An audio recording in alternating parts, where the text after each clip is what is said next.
Entrer dans un bistrot pour commander un café au comptoir, rien de plus ordinaire. Sauf qu'en Alsace, le petit noir a souvent un sacré plus. Un café Schnaps. Un café Schnaps ou encore un arrosé, un kawa mouillé, un bronzé au schnick. Les mots ne manquent pas pour désigner ce breuvage multiséculaire. Pat Garnier est un inconditionnel, il le déguste dans la plus pure tradition.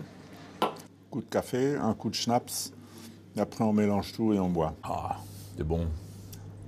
Une douceur de feu dont l'origine est quasi thérapeutique. Quand on a découvert que le café avait des vertus diurétiques, tout comme l'eau de vie, il y a des vertus diurétiques, rajouter de l'eau de vie dans le café, ça permettait aussi au principe actif du café, donc la caféine, de pénétrer plus rapidement dans le corps, donc de digérer plus vite. Si Pat Garnier est aussi calé sur le sujet, c'est qu'il en a fait un livre. Café Schnaps, c'est du baume au cœur, un pansement sur une plaie, un sourire tendre, un baiser sur une douleur. Il a enquêté pendant 2 ans, reconstitué l'histoire de cette tradition en Alsace, consigné de savoureuses anecdotes.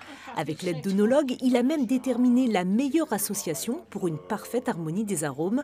Mais bien sûr, l'essentiel est ailleurs. La grande vertu du café Schnaps, c'est sa vertu d'amitié, de fraternité, de convivialité, de réunir des gens autour d'un petit rituel qui est là dans nos tripes, dans nos traditions. Et moi, je ne voudrais pas que cette tradition se perde. Alors Pat Garnier a créé la très sérieuse amicale Café Schnaps. Un bon repas et un café Schnaps entre amis, une fois par mois, c'est plus que raisonnable.